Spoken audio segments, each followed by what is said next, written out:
Prêt pour de nouvelles théories?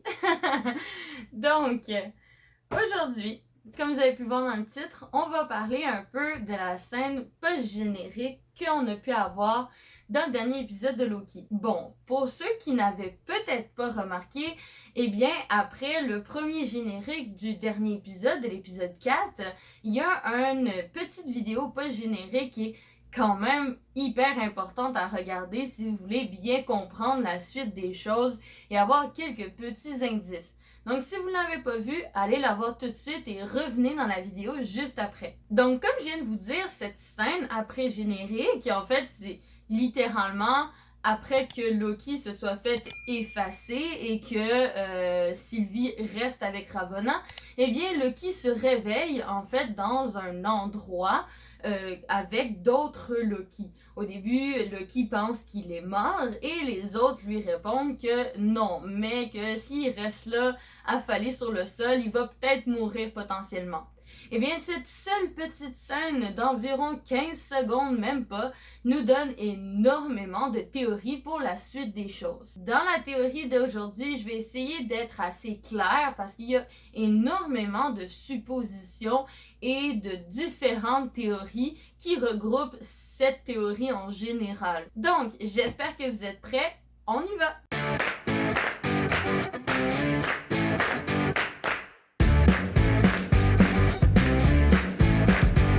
Donc déjà, tout d'abord, on va y aller par ce qui est le plus simple et après, on va évoluer par rapport à cette théorie jusqu'à temps d'arriver dans les théories que je trouve les plus intéressantes. Eh bien, déjà de un, on peut remarquer que le décor que les autres Loki apparaissent, en fait, le décor derrière les autres Loki, ressemble étrangement et énormément à un New York dévasté. Donc, on pourrait peut-être supposer que c'est un lien, en fait, avec ce qui se passe dans Avengers où Loki a tenté d'essayer d'envahir la Terre et que possiblement l'endroit où il est en ce moment serait une timeline ou un univers où justement New York, à la place de réussir, eh bien échouerait et deviendrait en fait complètement dévasté et détruirait complètement le New York que nous connaissons. Et pour supposer cela, on peut notamment relier ce qui se passe dans le trailer quand Loki est dans un endroit où on peut clairement voir potentiellement la tour de Stark derrière ou la tour des Avengers. Et c'est la même chose dans cette petite vidéo post-crédit. Sur le côté, on peut supposer que c'est la tour des Avengers ou la tour de Tony Stark aussi. Donc, tous les décors, l'architecture de ce qui est derrière paraît énormément du style qu'on peut retrouver à New York, mais version post-apocalyptique. Par la suite, eh bien, apparaît des variants Loki, ce qui laisse à supposer énormément de choses, mais tout d'abord, parlons un peu des variants Loki qu'on peut retrouver. Eh bien déjà de un, c'est sûr que beaucoup de monde auront reconnu certains de ces Loki qui sont tout droit venus des comics, notamment Kid Loki ou le Loki, en fait, le vieux Loki classique des comics, ainsi que le Loki qui a su soulever le Mjolnir. Eh bien, nous avons la confirmation que ces Loki sont réellement ça. En effet, dans les crédits du générique qu'on peut voir après cette scène, eh bien, on peut voir que les acteurs sont dans les crédits et que, notamment, ils sont appelés de un Classic Loki, Kid Loki et Boastful Loki. En fait, c'est un peu le Loki vantard, comme on pourrait le traduire en français. C'est en fait un Loki qui aurait été capable de soulever le Mjolnir à la place de Thor et qui aurait été un peu le Thor de cette alternative. Donc, à la place que ça soit Thor qui aurait soulevé Mjolnir, ça aurait été Loki. Et puis par la suite, c'est sûr que nous avons l'alligator, le caïman, le crocodile, peu importe. L'alligator, aussi Loki, c'est pas juste l'animal de compagnie de Kid Loki, c'est un autre Loki parce que chacun a les cornes de Loki, donc on peut très bien les associer chacun à un variant Loki. Mais je ne suis pas là pour parler de l'alligator Loki, je suis ici pour vous présenter qu'est-ce que je pense qu'est cet endroit. Eh bien, d'après moi, il y a 3 grandes lignes directrices, en fait, qui pourrait laisser à supposer à différentes versions de la théorie. Celle que j'aime le plus, entre parenthèses, c'est celle comme quoi cet univers, en fait, c'est un endroit où se regroupent tous les variants possibles et inimaginables. Dans le sens où ça existe depuis fort longtemps dans les croyances, dans la spiritualité et dans plusieurs religions, comme quoi il y a des doubles de soi-même dans la réalité. Je vous parle pas dans Marvel. Dans la vraie vie, à ce qui paraît, dans certaines croyances, dans certaines spiritualités, dans certaines religions, eh bien, il y aurait plusieurs timelines, comme on pourrait dire, plusieurs univers où tu pourrais te retrouver pareil, complètement de la même façon, mais un variant de toi, si on le traduit dans Marvel. Donc, c'est quelque chose qui fait partie des croyances de l'humanité depuis très longtemps, cet effet de il y a plusieurs toi dans d'autres univers parallèles, et c'est quelque chose de tout à fait normal, et ça mène notamment à cette idée comme quoi, soi-disant que si tu rencontrerais quelqu'un qui te ressemble quasiment dans la vie, eh bien en fait c'est un variant de toi que tu aurais rencontré sans faire exprès à cause d'une brèche temporelle. Eh bien ça c'est des croyances qui sont là depuis fort longtemps, depuis plusieurs décennies dans l'histoire de l'humanité. Eh bien, peut-être que Marvel aurait pris cette idée-là et l'aurait regroupée dans l'univers de Marvel. J'espère que vous comprenez bien un peu le principe de base de notre conception au niveau de l'humanité de la Terre. Eh bien, cette conception aurait été transplantée dans l'univers de Marvel et pourrait potentiellement être l'explication de cet endroit.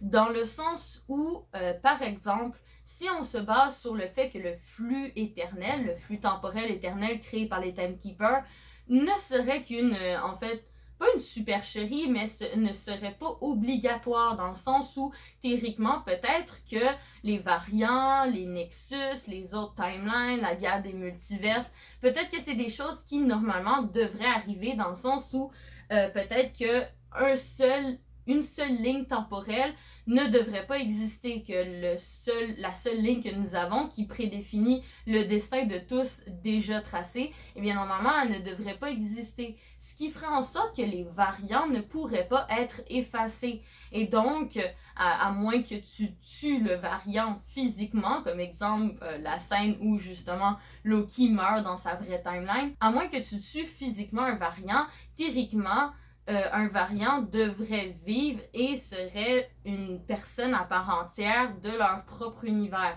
Donc ça laisserait à expliquer qu'en fait la TVA essaie de contrôler justement ce flux éternel, alors que théoriquement elle ne devrait pas être contrôlée et tous les variants devraient exister. Donc ça laisse à supposer que la TVA n'effacerait pas les variants parce qu'ils ne peuvent pas le faire et que du coup ils font juste les entreposer dans un faux univers ou dans une timeline pas créée, mais une timeline dévastée. Eh bien ça laisse à supposer une autre théorie, comme quoi, eh bien, cet univers, ce serait un peu la poubelle de la TVA. Un peu comme Sakar, où il y aurait tous les déchets de l'univers qui se regrouperaient dans cette planète. Eh bien, c'est la même chose. Peut-être qu'il existe une timeline dans les timelines de la TVA, de l'univers, eh bien, une timeline qui sert un peu de poubelle. Un endroit où tout est ramassé, tout ce qui est pas bon pour le flux temporel, toutes les variants, toutes les erreurs, en fait, toutes les poubelles des timelines se retrouveraient dans cette timeline-là, qui est une timeline complètement détruite.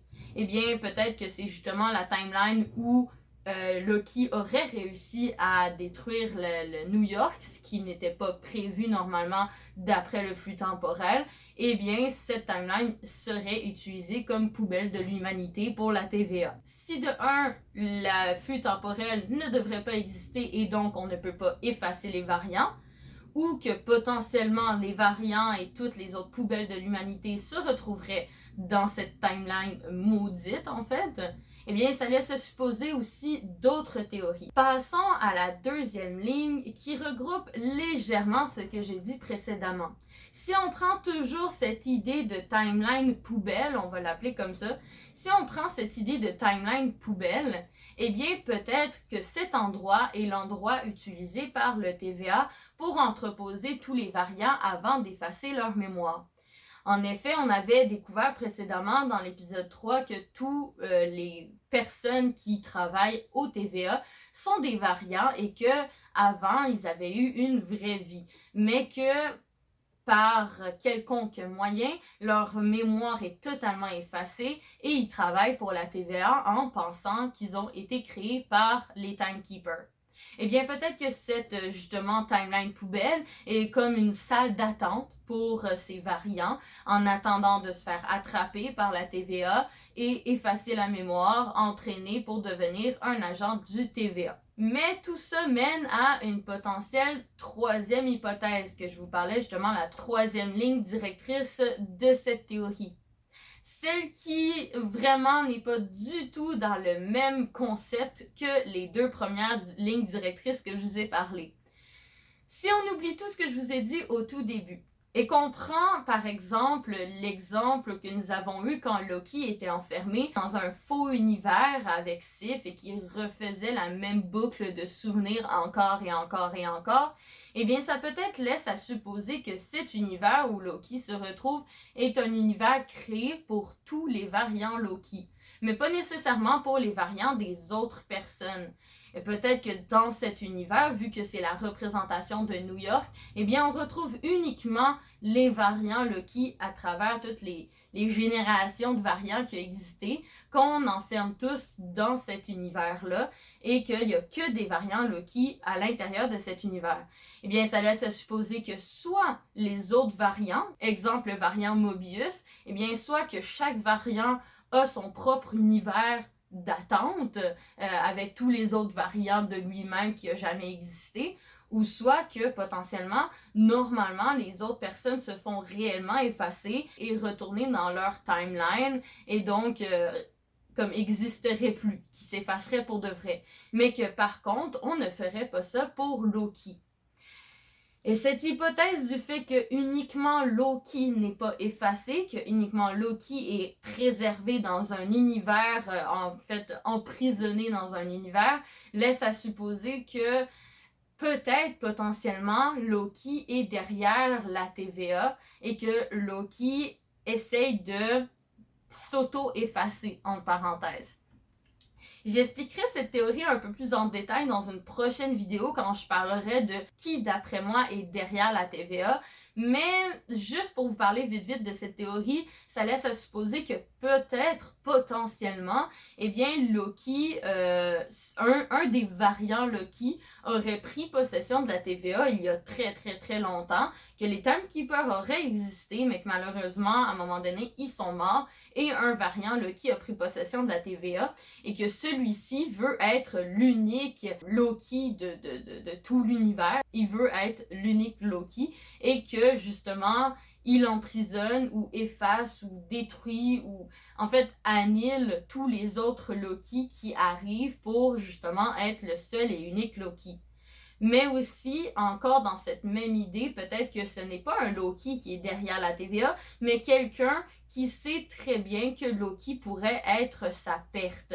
Dans le sens où, après, je ne pense pas que Loki soit un personnage aussi important de Marvel, en fait, mais il y a certaines suppositions qui tiennent à dire que, soi-disant, Loki, en fait, serait peut-être quelque chose de très dangereux, une personne de très dangereux pour le flux temporel si celui-ci s'associe avec d'autres Loki, d'autres variantes de lui-même, comme justement la brèche qui a créé le Nexus quand Sylvie a touché Loki dans l'épisode 4. Eh bien, peut-être que justement la personne qui est derrière la TVA voudrait que les Loki n'existent plus parce que ceux-ci seraient dangereux pour lui. J'expliquerai vraiment plus en détail cette théorie dans la vidéo sur la TVA, mais c'est juste pour vous donner une idée pour que vous compreniez pourquoi est-ce que les Loki seraient peut-être entreposés dans un univers et non pas effacés comme tous les autres variants.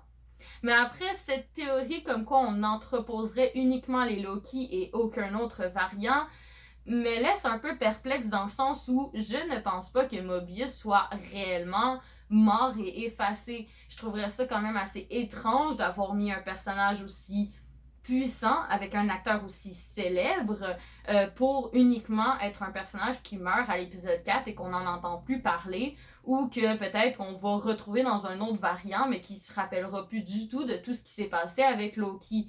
On voit très bien que Loki et Mobius ont une très grande relation d'amitié déjà et je pense que cette relation d'amitié va être développée beaucoup plus en détail et qui va être quand même assez important. Donc je ne pense pas que ça soit uniquement les Loki qui soient gardés et que tous les autres soient effacés, mais après, on ne sait jamais. Donc, d'après vous, est-ce que tous les variants sont effacés? Est-ce que Sévin? Est-ce que Mobius? Est-ce que toutes les autres variants qui ont jamais existé ont réellement été effacés ou tout le monde est entreposé à quelque part?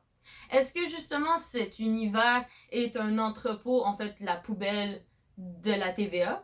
Est-ce que cet univers est en fait un entrepôt à variants vu que la timeline et le flux éternel ne devraient pas exister, donc on ne pourrait pas effacer les variants? Ou est-ce que chaque variant a son propre univers, donc Loki, son univers, ce serait un New York dévasté avec tous les autres Loki? Eh bien, peu importe quelle théorie vous souhaitez le plus prendre en considération, ou si vous avez d'autres théories par rapport à cet univers, eh bien, dites-moi là en commentaire. Ça me fait énormément plaisir à chaque fois de parler avec vous en commentaire pour discuter de ces théories. À chaque fois, je veux dire, j'expose des théories, mais ces théories, en fait, se développent constamment grâce à vos commentaires. Ça me permet encore plus de me poser des questions sur certains trucs qui ne marchent pas dans mes théories ou qu'on peut développer ou quoi que ce soit. Donc, ça me fait hyper plaisir de discuter avec vous en commentaire. Ou venez m'écrire sur Instagram en privé, ça va me faire hyper plaisir de parler de théorie avec vous. Avant qu'on se quitte, j'espère vraiment que dans le prochain épisode, quand on va découvrir plus en détail qu'est-ce que c'est que cet univers, eh bien, ça va être la fameuse scène du président Loki.